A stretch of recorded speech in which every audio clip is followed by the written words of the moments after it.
ఓం శ్రీ మహాగణాధిపతయే నమః. శ్రీ మహాసరస్వత్యే నమః. ఓం శ్రీ గురుభ్యో నమః. ఓం గురు బ్రహ్మ గురుర్విష్ణు గురుర్దేవో మహేశ్వరః. గురు సాక్షాత్ పరబ్రహ్మ తస్మై శ్రీ గురవే నమః. శ్రీ గురుస్వరూపిణ్యై శ్రీ మహాకాళీ మహాలక్ష్మీ మహాసరస్వతీ స్వరూపిణి దుర్గాంబికాయే నమో నమః. ఓం హయగ్రీవాయ నమః. ఓం శ్రీ మేధాదక్షిణామూర్తయే నమః. శ్రీ గురు దత్తాత్రేయాయ నమః. గురవే సర్వలోకానాం భిషజే భవరోగిణాం నిధయే సర్వవిద్యానాం శ్రీ దక్షిణామూర్తయే నమో నమః.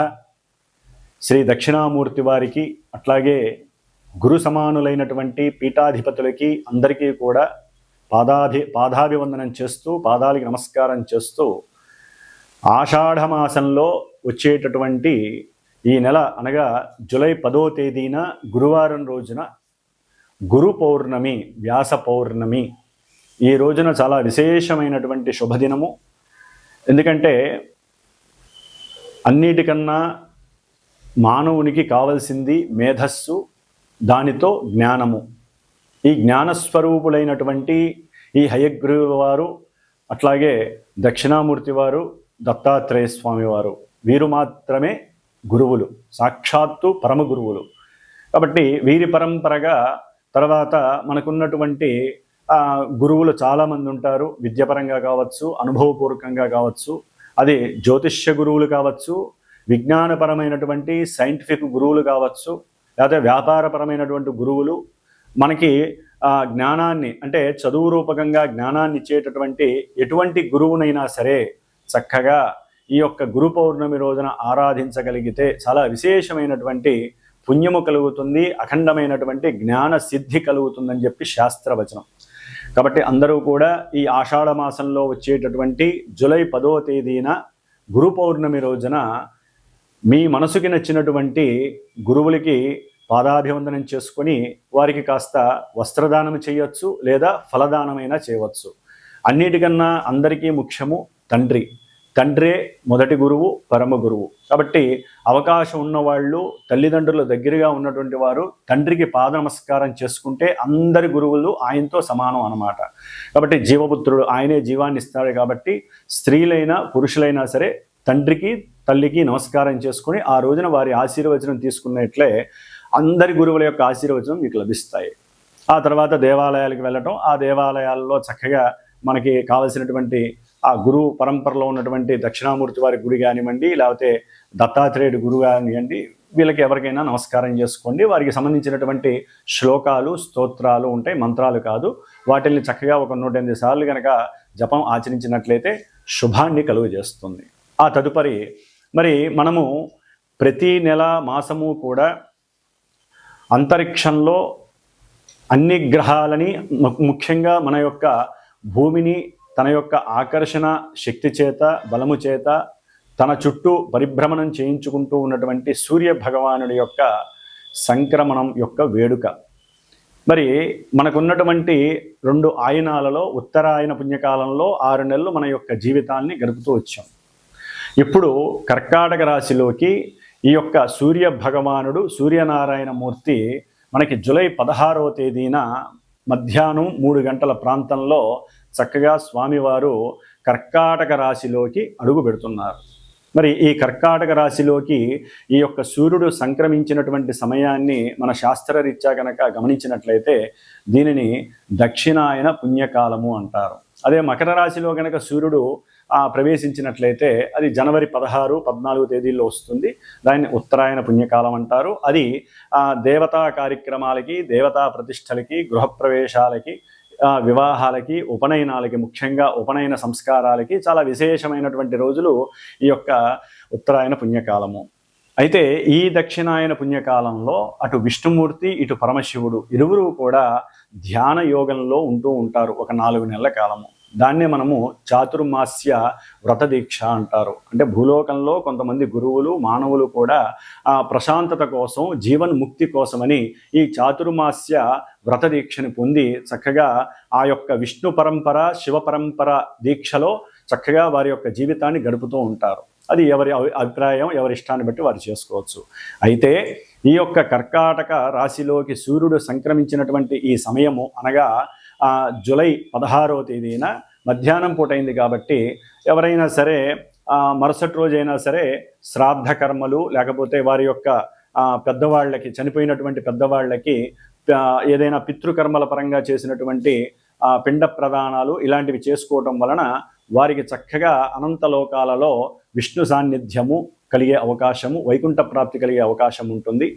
అట్లాగే ఈ యొక్క కర్కాటక రాశిలోకి సూర్యుడు ప్రవేశించినటువంటి రోజు నుంచి 6 నెలల కాలము దక్షిణాయన పుణ్యకాలం ఉంటుంది. ఈ దక్షిణాయనంలోనే మనకి చక్కగా మానవుడు మోక్షాన్ని పొందటానికి, జ్ఞానాన్ని ఆర్జించటానికి కావలసినటువంటి అమితమైనటువంటి జ్ఞాన సంపద పూజల ద్వారా, వ్రతాల ద్వారా, హోమాల ద్వారా, ఎన్నో రకాలైనటువంటి దైవ పూజల ద్వారా చేసుకునే అదృష్టము కలిగే అవకాశం ఉంటుంది. కాబట్టి ఈ యొక్క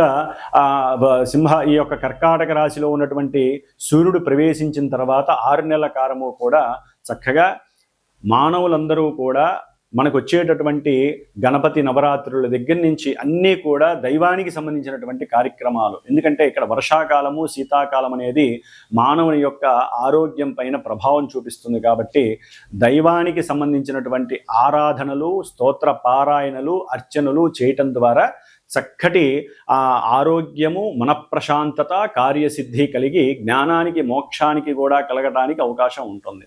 కాబట్టి మనకి ఈ యొక్క జూలై 16వ తేదీ నుండి ఆగస్టు 17వ తేదీ వరకు కూడా సూర్యుడు కర్కాటక రాశిలోకి ప్రవేశించే సమయంలో, ప్రవేశించిన రోజు నుంచి ఈ నెలకాలము కూడా మేషాది మీనరాశి పర్యంతం ఉన్నటువంటి 12 రాశుల వారికి, అట్లాగే ఆ రాశుల్లో ఉన్నటువంటి నక్షత్రాలు 27 నక్షత్రాల వారికి, అవి ఈ రెండు తెలియనటువంటి నామ నక్షత్ర జాతకులకి ఏ విధంగా ఉంటుందో తెలుసుకునే ప్రయత్నంలో ముఖ్యంగా వినేటటువంటి శ్రోతలు ఒకటి గుర్తుంచుకోవాలి.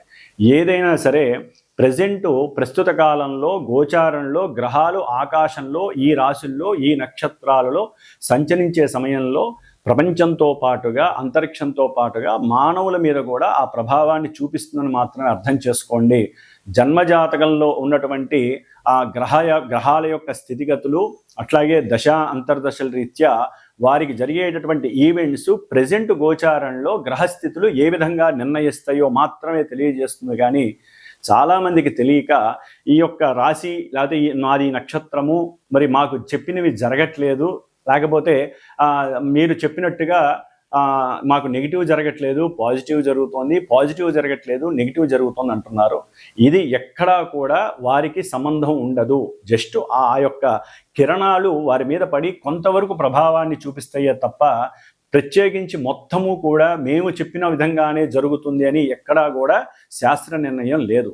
గోచార ఫలితాలు అంటే జస్ట్ మనం జాగ్రత్త పడటానికి, ఈ నెలలో ఈ గ్రహాలు ఇక్కడ ఉన్నాయి కాబట్టి పాపగ్రహాలు ఈ విధంగా పాపస్థానాలలో ఉంటే మనం దానాలు, ధర్మాదులు, జపాలు, లేకపోతే అవతల వాళ్ళకి ఏదైనా దాన ధర్మాదుల రూపంలో లేకపోతే స్తోత్రాలు, శ్లోకాలు, పూజలు చేయించుకోవడం ద్వారా కొంత ఉపశమనం మాత్రమే లభిస్తుంది. ఇది గుర్తుంచుకొని ఈ యొక్క రాశి ఫలితాలను విని ధైర్యాన్ని తెచ్చుకొని ఏ విధంగా ఉండాలో ఆలోచించే మార్గమే ఈ యొక్క గోచార ఫలితాలు మాత్రమే. కాబట్టి మరి ఇక మేషరాశి నుంచి మీనరాశి వరకు ఏ విధంగా ఈ యొక్క కర్కాటక రాశిలో ఉన్నటువంటి సూర్య భగవానుడు, అట్లాగే కుజుడు మనకి మారుతున్నాడు. దాదాపుగా ఒక 45 రోజులు బట్టి కుజ భగవానుడు మరి ఈ రేపు జూలై 28వ తేదీ వరకు కూడా సింహరాశిలో ఉండి 28వ తేదీ నుండి కన్యా రాశిలోకి మారుతున్నాడు ఈ కుజ భగవానుడు.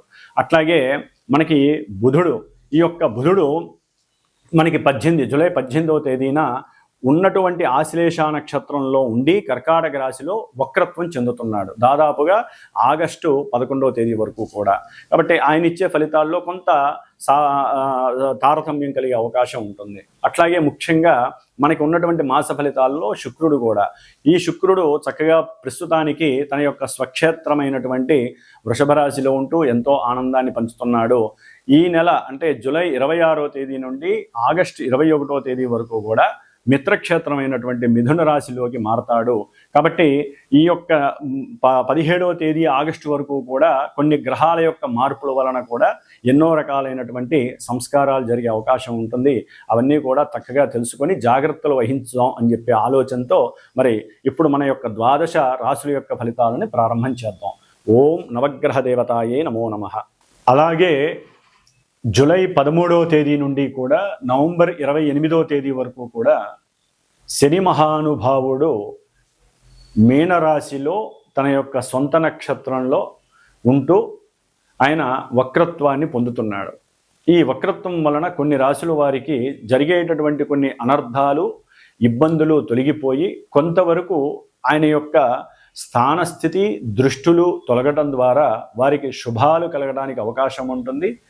శుభాలు కలుగుతున్న కొన్ని రాశుల వారికి ఆయన యొక్క వక్ర దృష్టి, వక్రగ్రహ స్థితి వలన కొన్ని ఇబ్బందులు కలగడానికి కూడా ఆస్కారాలు ఉండే అవకాశాలు ఉన్నాయి. కాబట్టి జూలై 13వ తేదీ నుండి శనిగ్రహ వక్రత్వం, పాపగ్రహ వక్రత్వం కొంత అటు ప్రపంచానికి అట్లాగే కొంతమంది రాశులకి కూడా కొన్ని ఇబ్బందులని, విపత్తులని, అనర్థాలని కలుగజేయడానికి అవకాశాలు ఉన్నాయి. ముఖ్యంగా ఈ శని మహానుభావుడు జూలై 28 నుండి దాదాపుగా మనకి కుజుడు సెప్టెంబర్ 13వ తేదీ వరకు కూడా కన్యా రాశిలో ఉండటం ద్వారా ఈ రెండింటికి కూడా సమసప్తమగ దృష్టి, కుజుడు శని కుజుడిని చూడటం ద్వారా ఎన్నో రకాలైనటువంటి ఉపద్రవాలు కలగటానికి అవకాశాలు ఉన్నాయి. ముఖ్యంగా మనకి దగ్గరలో ఉన్నటువంటి ఆంధ్రప్రదేశ్ లాంటి రాష్ట్రాలలో ఎన్నో ఇబ్బందులు కలగటానికి ఆస్కారాలు ఎక్కువగా ఉన్నాయి. ప్రపంచంలో కూడా కొన్ని బీభత్సాలు, వరదలు, ఉప్పెనలు, అట్లాగే కొన్ని అగ్నిపర్వతాలు బద్దలవ్వటం, లావా వలన కొంత జన నష్టము, ఇట్లా ఎన్నో రకాలైనటువంటి సమస్యలు అయితే ఉండటానికి అవకాశాలు ఎక్కువగా ఉన్నాయి. అట్లాగే మనకి ఇప్పుడు ప్రజెంటు ఈ జూలై 15వ తేదీ నుండి కూడా దాదాపుగా జూలై 15 నుండి మనకి ఒక 16 రోజులు 16 రోజులు అంటే ఆగస్టు ఫస్ట్ వీక్ వరకు కూడా కాలసర్ప యోగ దోషము, అంటే గ్రహాలన్నీ కూడా సింహరాశి నుంచి కుంభరాశి మధ్యలోనే ఉండటం ద్వారా కొన్ని ఇబ్బందులు కలగటానికి అవకాశం ఉంది. అంటే మీకు సింహరాశి నుంచి దాదాపుగా కుంభరాశి వరకు ఏ గ్రహము కూడా ఆ యొక్క రాశిలో లేకపోవటం వలన కొన్ని రాశుల వారికి ఈ భావాలలో గ్రహాలు ఏదీ లేకపోవటం వలన ఆ గ్రహాలు ఇచ్చేటటువంటి భావాలు దెబ్బతినే అవకాశం ఉంటుంది. కాబట్టి అందరూ కూడా సుబ్రహ్మణ్యేశ్వర స్వామి వారి యొక్క ఆరాధనని మాత్రం మర్చిపోకుండా చేసుకోవటం ద్వారా కొన్ని ఉపద్రవాలని, ఇబ్బందుల్ని తొలగించుకునే అవకాశం ఉంటుంది. అట్లాగే దాదాపుగా 41 రోజులు మా యొక్క శ్రీమాత జ్యోతిషాలయ పీఠంలో నా ద్వారా నేను చేస్తున్నటువంటి ఈ యొక్క సుబ్రహ్మణ్యేశ్వర స్వామి వారి యొక్క పూజలు, కుజరాహుకేతువుల యొక్క దోష పూజలు దాదాపుగా 30 రోజులు పూర్తయి ఈ యొక్క జూలై 20వ తేదీన హైదరాబాద్లో మా పీఠంలో సుబ్రహ్మణ్య పాశుపత హోమంగా నవగ్రహ హోమము, లక్ష్మీ గణపతి హోమము, అంటే ఈ గ్రహాల యొక్క అనుసంధానంతో ఎవరైతే కొంతమంది యొక్క నక్షత్రాలు, రాశులు, దశాంతర్దశలు జరుగుతున్నాయో వీరికి సంబంధించినటువంటి పూజలు జరుగుతున్నాయి. వారికి హోమం కూడా జూలై 20వ తేదీన నిర్వహించడం జరుగుతోంది ఉదయం పూట. కాబట్టి ఆసక్తి ఉన్నవాళ్ళు, ఇబ్బంది లేకుండా ఉన్నటువంటి వారు చక్కగా నాకు గనక కాల్ చేసినట్లయితే వారికి కూడా వారి యొక్క గోత్రనామాదులు, నక్షత్రాలు చెప్పి వారికి ఉన్న ఇబ్బందుల్ని తొలగించడానికి స్వామివారి యొక్క అనుగ్రహం కలిగేలాగా నా వంతు ప్రయత్నం చేయడానికి నేను సిద్ధంగా ఉన్నాను. కాబట్టి ఎవరైనా సరే చేయించుకోలేనటువంటి వారు వారి ఇంట్లో కానీ దేవాలయాల్లో కానీ చక్కగా సుబ్రహ్మణ్యేశ్వర స్వామిని మాత్రం ఈ యొక్క ఆగస్టు 2-3 తారీఖుల వరకు కూడా ఆయన ఆరాధన చేసుకోవడం ఉత్తమం, పరమోత్తమంగా భావించి ఓం దుర్గా గణపతయే నమః, ఓం స్కంద గణపతయే నమః అనేటటువంటి ఆ మంత్రాన్ని గనక జపిస్తూ ఉంటే ఆ రాశుల వారికి ఇబ్బందులు కలగకుండా ఉంటాయి. ఓం నవగ్రహ దేవతాయే నమః. మీనరాశి వారికి ఈ నెల అనగా జూలై 16వ తేదీ నుండి ఆగస్టు 17వ తేదీ వరకు కూడా గ్రహ సంచారము రీత్యా గమనించినట్లయితే వీరికి జన్మ రాశిలో రేపు 13వ తేదీ నుండి శని వక్రించడం వలన వక్రీగత శని ప్రభావము, అట్లాగే 5వ స్థానంలో ఉన్నటువంటి రవి మరియు బుధుడి యొక్క సంచారము, అట్లాగే ఈ నెల 8వ తేదీ నుండి సప్తమ వేధాస్థానంలో కుజుడి యొక్క ప్రతికూల సంచారము, 12వ స్థానంలో ఉన్నటువంటి రాహుగ్రహ సంచారము వీరిని ఎన్నో విధాలైనటువంటి నిరాశ, నిస్పృహ, చేసే ప్రతి కార్యములో ఆలస్యము, ఆటంకాలు, అనుకున్నది అయిపోతుంది అనుకునే లోపలే ఎదురు దెబ్బలు తగలటం.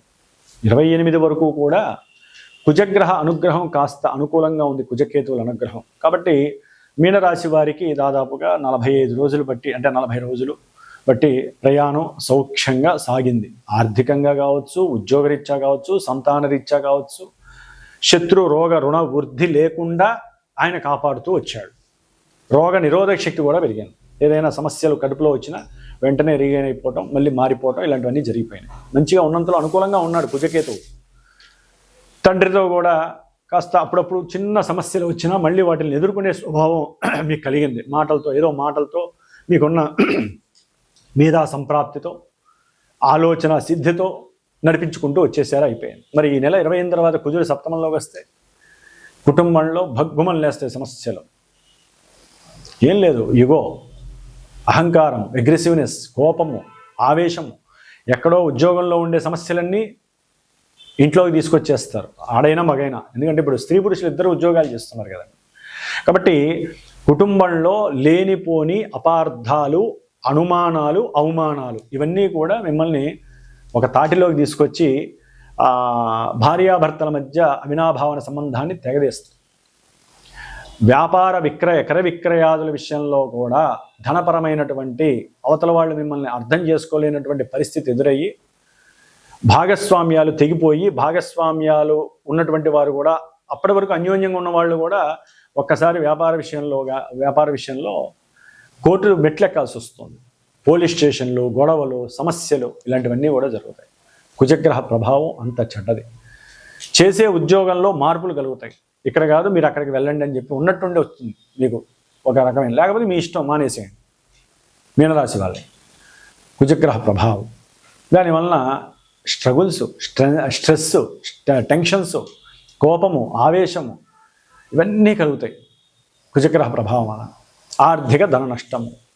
మీరు సపోజ్ భార్యాభర్తల్లో ఎవరైనా, ముఖ్యంగా స్త్రీలకే అవకాశం ఉంది, భర్త వద్దన్నాడు అనుకోండి, డబ్బులు ఇచ్చేసి నేను దూరం వెళ్ళిపోతానే పరిస్థితులు కూడా మీనరాశి వాళ్ళకి కనిపిస్తున్నాయి. మగవాళ్ళకి జాగ్రత్త వహించండి, ధనాన్ని నష్టపోకండి. భార్య వల్ల అనుకూలంగా ప్రవర్తించండి, తలగా వంచండి, శిరస్సు వంచండి, తప్పదు.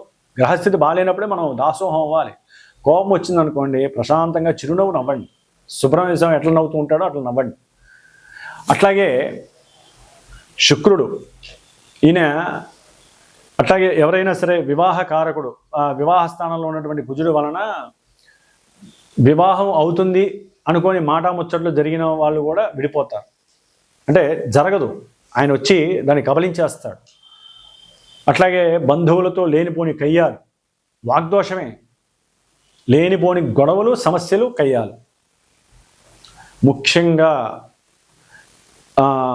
ఉద్యోగాదులు చేసేవాళ్ళు, విదేశాలలో ఉద్యోగాలు చేసేవాళ్ళు మీనరాశి వారికి ఉద్యోగ ప్రయత్నంలో తమ బాసుల వలన మీ యొక్క కోపము, అది వరకు ప్రవర్తించిన తీరు వలన కూడా మీకు లేనిపోని అగచాట్లు పడే అవకాశం కలుగుతోంది. కాబట్టి శుక్రుడు 26వ తేదీ వరకు 3వ స్థానంలో ఉండటం ద్వారా చక్కగా కుటుంబంలో అన్నదమ్ముల మధ్య, భార్యాభర్తల మధ్య అన్యోన్యత బాగుంది. నెక్స్ట్ తర్వాత కూడా ఆయన మిత్రక్షేత్రంలో వచ్చి రాస్యాధిపతి అయినటువంటి గురుతో ఉండటం ద్వారా వీరు కొంతమంది, ఇందాక నేను చెప్పాను కదా కుజుడి వల్ల కలిగే ఇబ్బందులు ఉద్యోగంలో, ఈ గురుడు శుక్రుడు ఈ నెల 26 తర్వాత కలవటం ద్వారా సైడ్ చూసుకుంటూ ఉంటారు. ముందే వాళ్ళకి ఏదో కొంచెం అవగతం అవుతుంది, ఏదో ఉద్యోగంలో సమస్యలు వస్తాయని. వేరే దారి ఎత్తుక్కుంటారు, ఏజెన్సీస్ ద్వారా ఏజెంట్లు నమ్ముతారు. చాలా జాగ్రత్తగా అవసరమైతే డబ్బులు ఖర్చు పెడతారు. ఉద్యోగంలో దీనికన్నా పెద్ద ఉద్యోగం కొట్టాలి, అవుతుంది, ప్రయత్నం చేయండి, చెప్పలేదు. సౌఖ్యాన్ని కోరుకుంటున్నారు కదా, జాగ్రత్తగా మాట్లాడండి. మాట్లాడేటప్పుడు అనుకూలంగా మాట్లాడండి, పటపట సంతకాలు చేసేకండి. 1-4 సార్లు చదివి సంతకాలు చేయండి. అప్పుడు ఉద్యోగ ధర్మంలో మీకంటూ ఒక స్థాయి వస్తుంది. లేకపోతే ఉద్యోగ విషయంలో, మీ కెరీర్ విషయంలో ఒక క్వశ్చన్ మార్క్ పడే అవకాశం ఉంటుంది. అర్ధాష్టమ గురుడు కదండి, ఇబ్బందులు పడతాడు. అట్లాగే రాహు కూడా చూస్తున్నాడు 12లో ఉండి. కాబట్టి మీరు ఒకటి అనుకుంటే తలసింది ఒకటైతే జరిగేది ఒకటి జరుగుతుంది. ముఖ్యంగా డైరెక్టర్లు, కంటెంట్ రైటర్సు, విద్యార్థులు, డైరెక్షన్ డిపార్ట్మెంట్కి సంబంధించిన వాళ్ళు, ఫైనాన్స్ డిపార్ట్మెంట్కి సంబంధించిన వాళ్ళు, బ్యాంకులో పనిచేసేటటువంటి వాళ్ళు, రైల్వేలో పనిచేసేటటువంటి పెద్ద పెద్ద ఉద్యోగస్తులు, ఎయిర్ ట్రాఫిక్కి సంబంధించిన వాళ్ళు, ఇవన్నీ కూడా కొంత తెలియనటువంటి వృత్తిలో ఎదుగుదలతో పాటుగా కొన్ని సమస్యలు కూడా రాహు వల్ల కలుగుతూ ఉంటాయి, వ్యయరాహు వలన.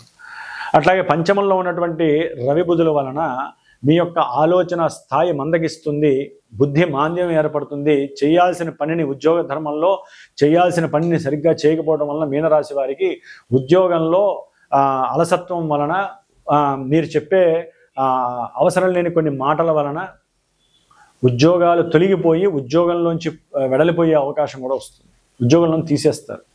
జాగ్రత్త వహించండి. అవసరం లేని అబద్ధాలు చెప్పకండి. బుద్ధిని ఎప్పటికప్పుడు యాక్టివ్గా ఉంచండి. ఎందుకంటే బుద్ధికారకుడైనటువంటి, వాక్కారకుడైనటువంటి బుధుడు వక్రిస్తున్నాడు ఈ నెల 18 నుంచి. కాబట్టి ఆయన యొక్క బలం కూడా కొంత ఈ రవి బుధుడితో కలిసి ఉండడం ద్వారా కోల్పోయే అవకాశం ఉంటుంది. గృహంలో సరైనటువంటి భోజన సౌకర్యం లోపత్వంగా ఉంటుంది. తండ్రితో విరోధాలు కలిగే అవకాశం ఉంటుంది. తండ్రి యొక్క ఆరోగ్య విషయంలో, కుటుంబంలో సమస్య పర్వంగా ఉంటుంది.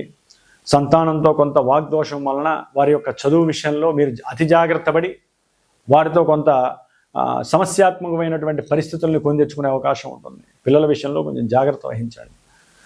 ఏదైనా సరే సమయస్ఫూర్తి, సమయానుకూలత, మేధస్సు, మీరు చేసుకున్న పూర్వ పుణ్యఫలం కావచ్చు, ఈ జన్మలో చేసుకున్న పూజల ఫలితం కావచ్చు, అనుకూలంగా ఉంచుకుంటూ వాక్ సంభాషణ జాగ్రత్తగా చేస్తే అటు వృత్తి ఉద్యోగాదుల్లో కానీ, పిల్లల విషయంలో కానీ, సంతాన విషయంలో కానీ, ఆర్థికపరమైనటువంటి విషయంలో కానీ, ముఖ్యంగా భార్యాభర్తల యొక్క విషయంలో కానీ అనుకూలత మీకు మీరే చేసుకోవాలి మీనరాశి వారు. ఎందుకంటే వక్రించినటువంటి శని 12వ భావ ఫలితాలను కూడా ఇవ్వడానికి సిద్ధంగా ఉన్నాడు దాదాపు నవంబర్ 28 వరకు. కాబట్టి అన్నిటిలో కూడా అలసత్వము, ఆలస్యము, వికారత్వము, వివేచన లోపత్వము, నిరాశ, నిస్పృహ ఇవన్నీ కలుగుతాయి. కేతు ఒక్కడే మీకు అనుకూలంగా ఉన్నాడు, శుక్రుడు అనుకూలంగా ఉన్నాడు. కాబట్టి ఈ కాస్త మీ అంతటా మీరు అనుకుంటే తప్ప ఏది అనుకూలంగా జరగదు. కాబట్టి వీలుంటే మీనరాశి వారు కూడా సాధ్యమైనంత వరకు ఈ సుబ్రహ్మణ్యేశ్వర స్వామి అనుగ్రహం మాత్రమే కోరుకోండి. వారికి కూడా ఈ నెల 20వ తేదీన మా యొక్క పీఠంలో, అంతకుముందు చెప్పినటువంటి వీడియోలో 41 రోజుల్లో 32 రోజులు అయిపోయింది. స్వామివారి క్షేత్ర దర్శనాలు కూడా అయిపోయినాయి. ఈ నెల 20వ తేదీన హైదరాబాద్లో నా యొక్క పీఠంలో సుబ్రహ్మణ్య పాశుపత హోమంతో జరుగుతోంది. దాంట్లోనే లక్ష్మీ గణపతి హోమం వస్తుంది, నవగ్రహ హోమం వస్తుంది, సర్పసూక్త హోమం, ఇవన్నీ జరుగుతున్నాయి. కాబట్టి మీనరాశి వారికి కొన్ని ఇబ్బందులను తొలగడానికి, ఇందాక నేను చెప్పినటువంటి ఇబ్బందుల నుంచి తొలగించుకోవడానికి ఇది ఒక సుగమమైన మార్గం అనుకొని ఎవరైనా అవకాశం ఉండి చేయించుకోవాలనుకుంటే హోమం వరకు నాకు ఫోన్ చేయండి. ఇక్కడే కాబట్టి అవకాశం ఉన్న వాళ్ళు రావచ్చు, లేదా ప్రసాదమైనా మీ ఇంటికి పంపించబడుతుంది. కాబట్టి ఈ విధంగా మీనరాశి వారంతట వారు కనుక చేసుకోదలుచుకుంటే సుబ్రహ్మణ్య అష్టకాన్ని, కోప నివృత్తి కోసము సుబ్రహ్మణ్యేశ్వర స్వామి అభిషేకాన్ని చేసుకోవడం ద్వారా చాలా ఉత్తమమైనటువంటి ఫలితం. కాస్త అన్నము, పప్పు దానం చేస్తూ ఉండండి. అంటే వండి ఎవరికైనా సరే మంగళవారం పూట దానం చేస్తూ ఉండండి. శనివారం పూట కాస్త నల్ల జీడీలో, నల్ల నువ్వులతో చేసినో ఎవరికొకరికి దానం చేస్తూ ఉండండి. ఇవన్నీ ఏంటంటే నిరాశ, నిస్పృహ, కోపావేశాలను తగ్గించడానికి ఈ దాన ధర్మాదులు చాలా ఉపయోగపడతాయి. కాబట్టి ఈ విధంగా మీనరాశి వారికి గురు శుక్రుల యొక్క అనుగ్రహం వలన విద్యార్థుల్లో కొంత పరిపక్వత కలుగుతుంది, మేధస్సు, కీర్తి ప్రతిష్టలు వస్తాయి.